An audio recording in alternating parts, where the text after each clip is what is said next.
Bonjour et bienvenue dans la chaîne Mathématiques Sciences. Aujourd'hui, je vais vous proposer une nouvelle vidéo dans laquelle je vous propose un exercice type bac sur des édifices ordonnés, à savoir donc les cristaux. Alors donc, là, exercice d'application qui je trouve est très intéressant pour la notion du cristal. Ok. Donc là, pareil, là, ce n'est qu'un extrait du sujet que je vous ai fait. Normalement, le sujet comporte deux exos. Là, j'en ai pris un issu d'un type bac et un autre également issu d'un type bac, le tout formant un DS de 2 heures.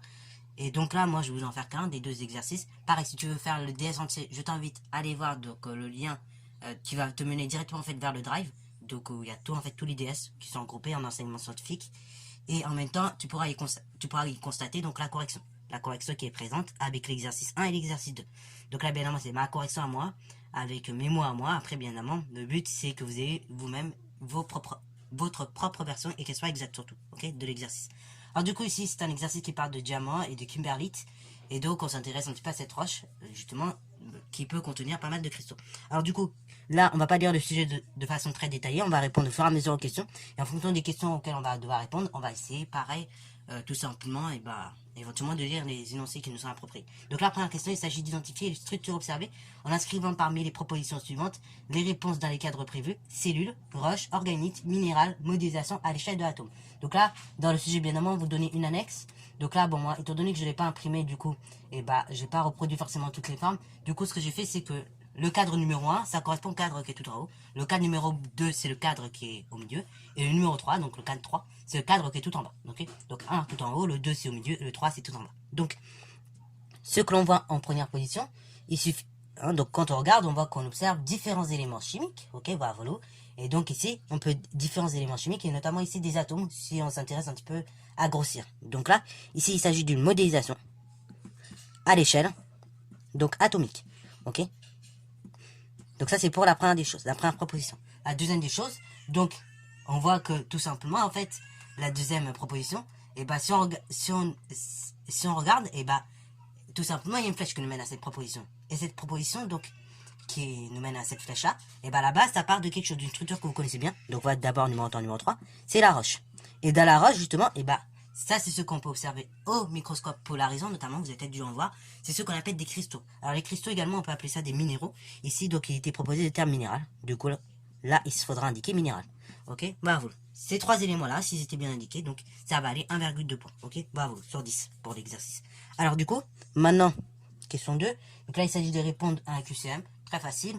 Donc là, ici, il s'agit de cocher la réponse exacte pour chacune des questions suivantes qui vous sont posées. Donc, première question, lorsque les minéraux sont présents justement dans une pâte amorphe, cela indique donc un refroidissement rapide à une forte pression, un refroidissement lent ou une oxydation de la roche. Donc là, pareil, pour cette question numéro 1 de la question 2, la réponse A, c'est la toute première, la réponse B, la deuxième, la réponse 3, la troisième, et la réponse 4, donc tout simplement la dernière, ok.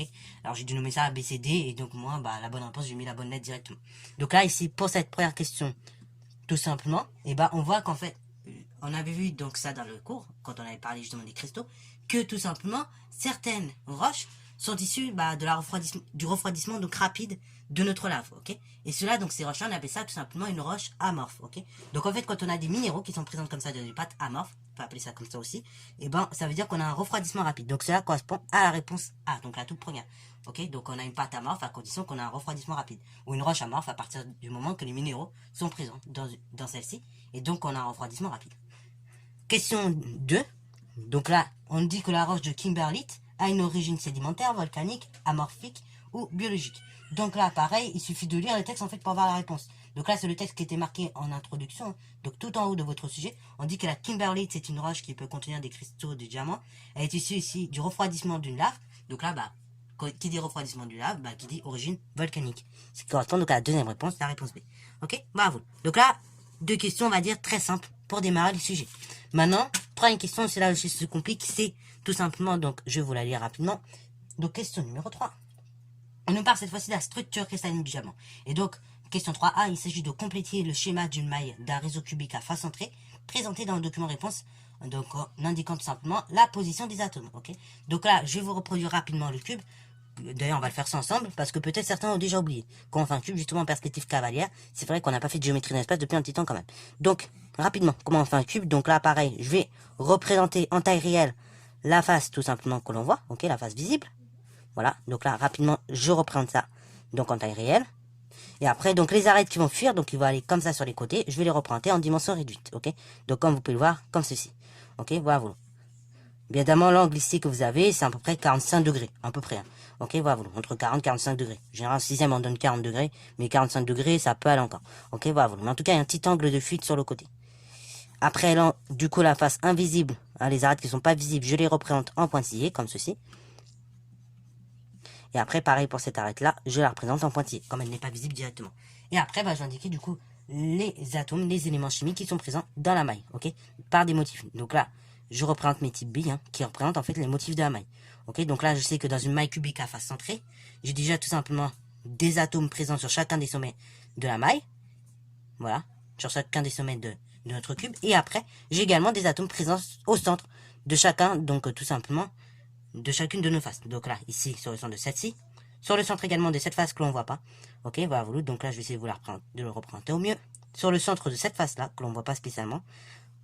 Sur le centre de cette face-là. Ok, que l'on peut voir ici. Et puis voilà. Après, c'est tout ce que vous pouviez représenter, puisque également, normalement, on a tout simplement au centre de cette face-là que vous voyez un atome, mais en fait, il est bien placé au milieu. Au centre de cette face-là qu'on voit pas, on a un atome au milieu, donc là, il est bien déjà placé, donc c'est bon. Donc ça, c'est le placement de nos atomes dans notre maille à face cubique, ok, à face cubique centrée. Alors, déterminer question 3b en justifiant donc le nombre d'atomes présents à l'intérieur du maille. Donc là, on sait que chaque atome qui est présent déjà au sommet de chacun du cube, ok, sur chaque sommet, compte pour 1/8. Or, comme on a 8 sommets, et ben du coup, on aura 8 multiplié par 1/8, soit un atome pour les sommets. Pour les faces centrées, donc pour chaque centre de face, on sait que chaque atome qui est tout simplement au centre de chacune des faces compte pour tout simplement 1/2, il est partagé avec la face qui est à côté.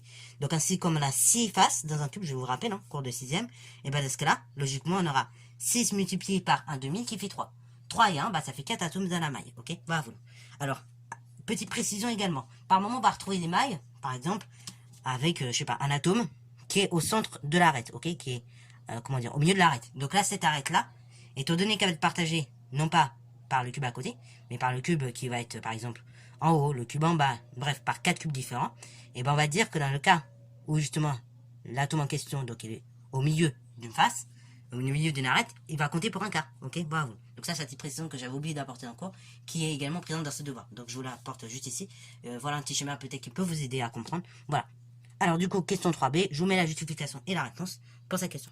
Alors, du coup, là, c'est la justification de façon un peu plus scindée, mais je vous montre également la justification bien rédigée dans un contrôle. Donc là, vraiment, ça reprend vraiment ceci, mais de façon plus compliquée, ok. Donc, vraiment, on explique bien que chaque atome présent sur un sommet, du coup, compte pour 1/8, étant donné qu'il y en a 8, du coup, il y a un atome au total pour les sommets. Chaque face, donc chaque atome présent sur chaque centre de face compte pour 1/2, étant donné qu'il y a 6 faces, dans ce cas-là, il y a 3 atomes en tout, pour chaque centre de face. Et après, au total, nous avons donc 3 plus 1 atome, c'est-à-dire au total 4 atomes, ok. Bravo. Donc là, c'est la justification rédigée que je vous montre également en bas, qui peut vous aider à bien voir si vous avez tout bon pour cette réponse, ok. Et si vous mettez tout ça, normalement, vous avez tous vos points, donc ça comptait pour un point.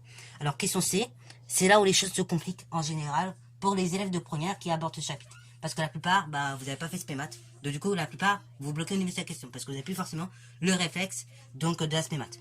Voilà. Alors du coup, question 3C, on dit que le paramètre de la maille, noté A, est la longueur d'une arête du cube. Jusque-là, on est d'accord. On demande de démontrer que A est égal à 2 racines de 2R. Vous allez vous dire, waouh, c'est compliqué tout ça. Mais en réalité, pas du tout. Pas du tout, pas du tout. Il suffit juste de vous rappeler quelque chose de très simple. Alors pour y arriver, ce que je vous propose, c'est de représenter un triangle, ok. Ici, on va représenter à l'aide des données qui nous étaient données dans le document 1, le triangle DCB, ok. Donc rapidement, je vais le représenter. Et on va tout détailler sur ce triangle. Donc, triangle DCB. Sachant que nous sommes dans un cube, du coup, ce triangle est forcément rectangle en C. Et, comme on est dans un cube, également, la longueur DC, c'est la même que la longueur CB, ok. Bravo. Ça prend des choses. On sait également, donc là, je ne vais pas tout représenter de façon détaillée, mais on sait également que dès qu'on a un rayon de cercle, ça fait R. Donc là, au niveau de notre longueur DB, eh ben, on a une fois R. Parce qu'on a on a un quart de cercle, ok. Donc on parcourt une fois déjà le rayon. Après, étant donné qu'on parcourt deux fois, étant donné qu'on parcourt tout le cercle après, et ben on a un rayon plus un rayon, autrement dit deux rayons, on aurait pu dire également. Et après on a à nouveau un quart de cercle, donc là à nouveau un rayon. C'est-à-dire au total 4 R. Donc on a 4 R et là les côtés ils font A et A. Alors là il faut vous rappeler quelque chose. Ici, le triangle DCB, il est rectangle, donc ici en C. Or, théorème de Pythagore, qu'est-ce qu'il nous dit? Si, bon, je prends le cas le plus simple, si on a un triangle ABC, rectangle en B, donc d'après le théorème de Pythagore, la longueur de l'hypoténuse au carré, c'est-à-dire donc AC au carré, est égale à la somme des longueurs des deux autres côtés au carré. C'est-à-dire donc AC carré est égal à AB carré plus BC carré. Autrement dit, si je traduis ça dans ma situation, l'hypoténuse au carré, le plus long côté au carré, DB carré, est égal à la longueur DC au carré, plus la longueur, tout simplement, CB au carré. Ok? Donc là, pour les fiches, je vais juste noter la relation. Mais pareil, il faut bien préciser qu'on a affaire à un triangle rectangle. Donc ici, rectangle en C. Et donc, d'après le théorème de Pythagore, on a l'égalité qui est la suivante. C'est-à-dire l'hypoténuse au carré, DB carré, qui est égal DC carré, plus CB carré. Ce qui veut dire, on a la chose suivante. 4R, le tout au carré, qui est égal à DC au carré, A au carré, plus CB au carré, à nouveau A au carré. Si je réduis 4R au carré, bah finalement c'est comme 4 fois R au carré, donc 4 au carré, multiplié par R au carré. Donc 4 au carré ça fait 16, multiplié par R fois R, donc R au carré. Ok, voilà, puisque c'est tout le 4R que j'ai au carré. Après, A au carré plus A au carré, bah c'est comme une pomme plus une pomme finalement, bah ça fait 2 pommes. Bah là, A au carré plus A au carré, ça fait 2A carré. Ok, 16R carré égale 2A carré. Moi, je veux la valeur d'un seul A carré. Bah déjà, je vais diviser par 2 parce que là, ce 2A carré me dérange. Enfin, ce 2 qui est à côté de A au carré me dérange. Donc, je divise par 2. Ainsi, ça me donne quoi? Ça me donne 8R carré est égal à A au carré. Maintenant, ce qui me dérange, c'est ce fameux A au carré. Moi, je veux A tout court. Et bah, vous vous rappelez, en classe de seconde, on a étudié une certaine équation de la forme x carré égale A. Ok, ou égale K, si vous préférez. X carré égale K, ça signifie que X est égal moins racine carré de K, ou X égale racine carré de K. Alors attention, ici, petite précision que je me rajoutais, pour pas que vous vous trompez. Ça, c'est quand on résout l'équation de façon algébrique. X carré égale K, donc tout simplement X égale moins racine carré de K, X égale racine carré de K. Ça, c'est quand on résout algébriquement. Attention, ici, on n'est pas vraiment dans une résolution algébrique, on est dans une résolution, certes algébrique, mais appliquée à la géométrie. Donc là, ici, étant donné qu'une longueur est toujours positive, et bah, si on prend x égale moins racine carrée de k, ça pourra pas fonctionner, ça va me donner un nombre négatif. Parce qu'une racine carrée est toujours positive, et comme je mets le moins devant, bah, du coup, ça donne un nombre négatif. Donc ça n'a pas de sens, nous, en maths. Comme nous, une longueur sera toujours positive de toute manière, et bah, on va seulement sélectionner la seconde solution. X égale racine carrée de k. Ainsi, donc, ça va me donner quoi? Ça va me donner a, qui est égal racine carrée de 8r au carré. Alors, 8r au carré égale a, du coup. Je peux encore un petit peu réduire, je sais pas si vous sentez le truc. Déjà, vous vous rappelez, racine carrée de A fois B, c'est comme racine carrée de A fois racine carrée de B. Donc déjà, là, je peux peut-être écrire les choses autrement. Racine carrée de 8R au carré, bah c'est comme racine carrée de 8, multiplié par racine carrée de R au carré, qui est égal à A. Ok? Alors je vais écrire à côté parce que j'ai pas beaucoup de place, mais vous pourrez écrire éventuellement en descendant de ligne, en sortant de ligne. Donc racine carrée de R au carré, bah c'est comme racine carrée de A au carré, bah ça fait tout simplement A. Ok? C'est valeur absolue là, ce qui fait... Ok? Bravo. Donc ainsi, racine carrée de R au carré... Enfin, qui fait A, bien évidemment, quand A est positif. Sinon, ça n'a pas de sens. Du coup, racine carrée de R au carré, ça fait tout simplement R, ok? La racine carrée annule le carré, ou le carré annule la racine carrée, si on peut dire les choses comme ça. Alors donc, on a R multiplié par racine carrée de 8. Alors, racine carrée de 8, je peux également écrire comme...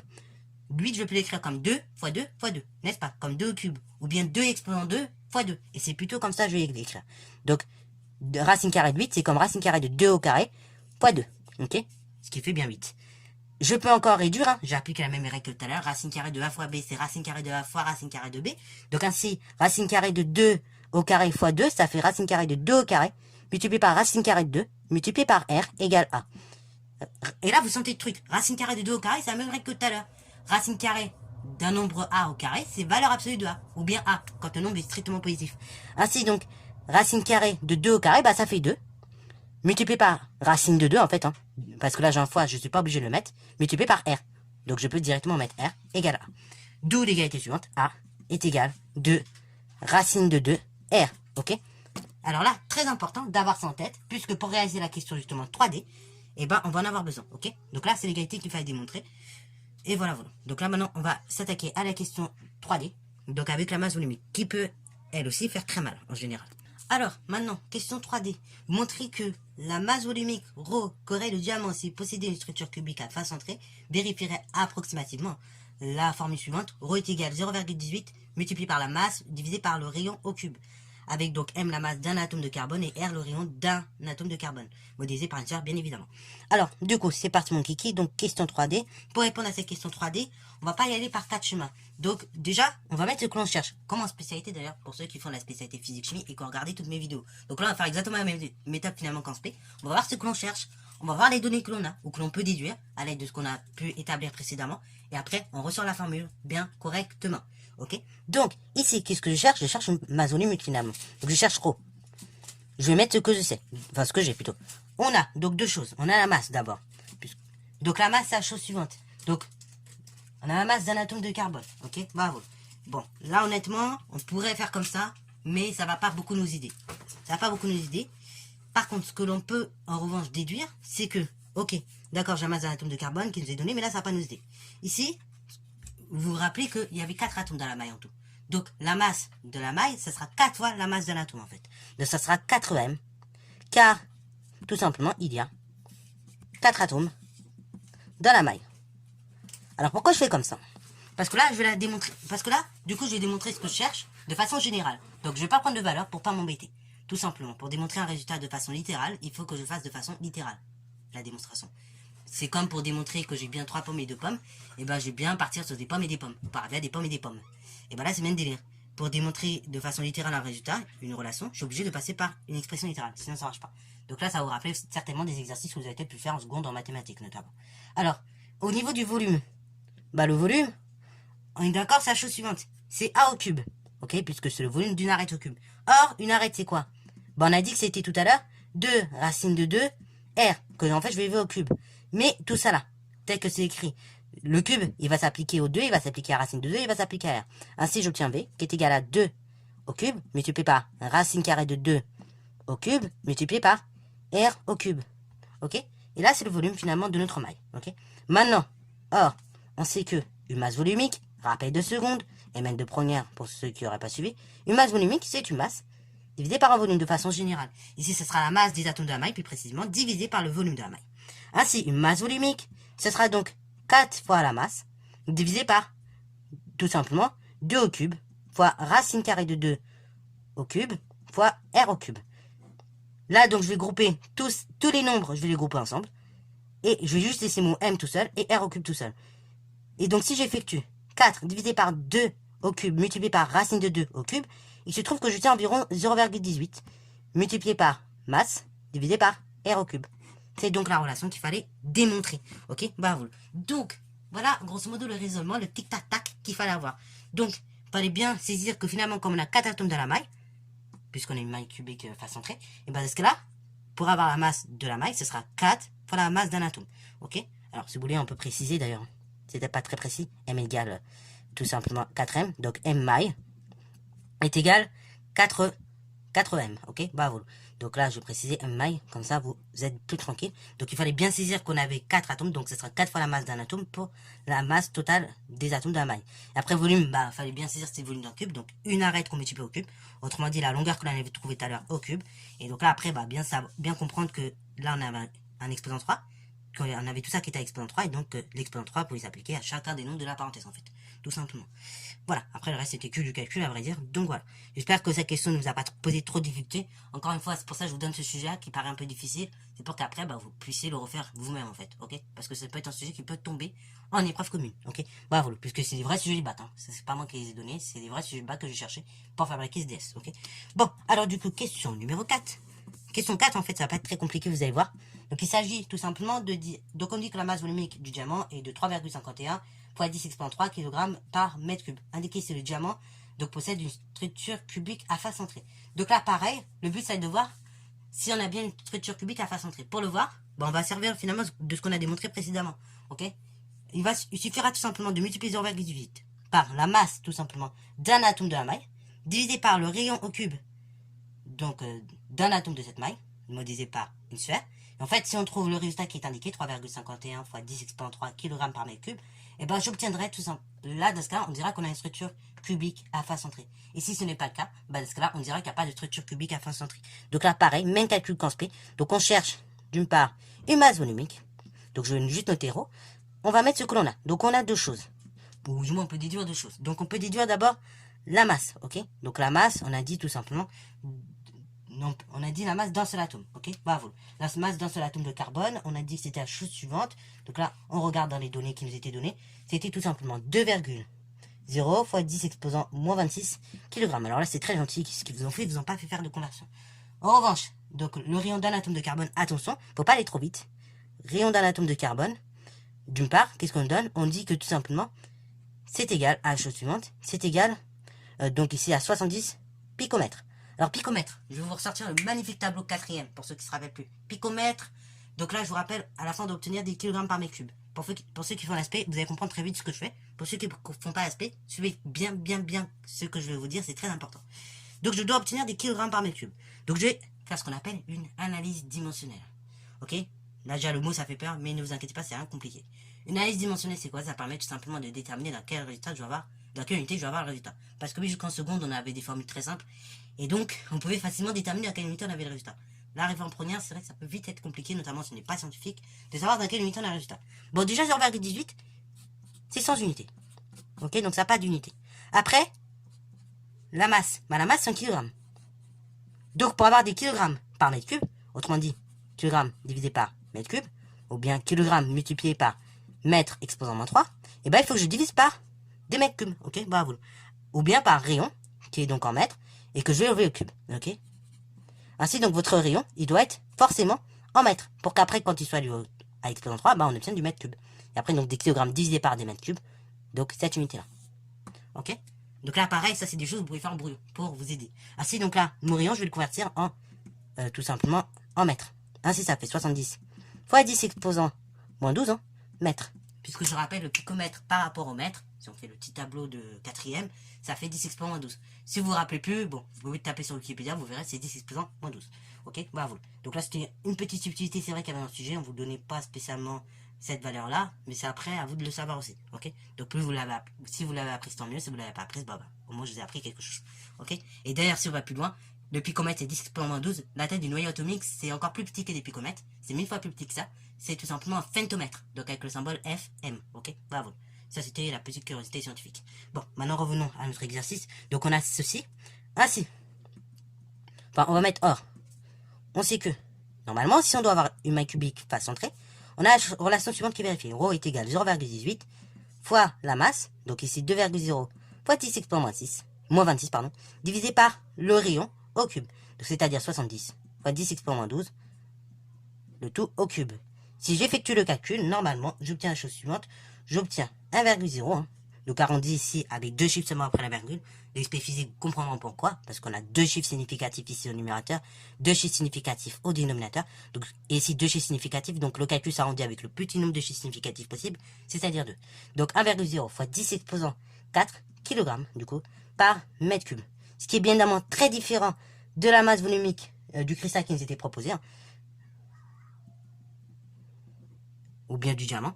Et donc ainsi, ici, on n'est pas tout simplement sur une maille cubique face centrée, ok? Donc pas de maille cubique face centrée. Alors peut-être une maille cubique face, c'est une maille cubique simple, mais là ici on n'est pas sur une maille cubique face centrée. Ça on en est sûr puisqu'on ne vérifie pas la relation.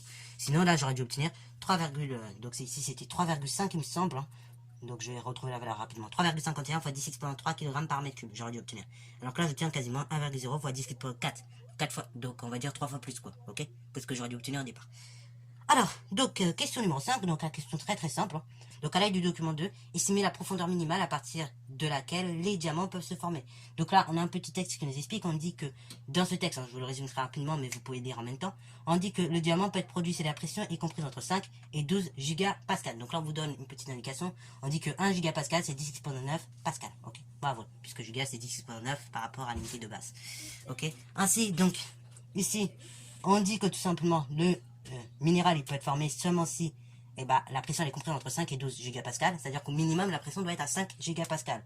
Si je regarde mon graphique, quand on a 5 gigapascal, on se retrouve avec tout simplement une profondeur donc de 150 km. Ainsi donc la profondeur minimale à laquelle du coup les diamants peuvent se former, c'est 150 km, puisque cela correspond à la pression minérale minimale qui est tout simplement donc de 5 gigapascal. Ok, donc on peut noter très rapidement cette réponse. Et voilà, voilà, donc c'est la fin de cet exercice. Alors j'espère que cette vidéo t'a plu. Si c'est le cas, comme d'habitude, n'hésite pas à la liker, commenter et bonne à toi en mathématiques et en sciences.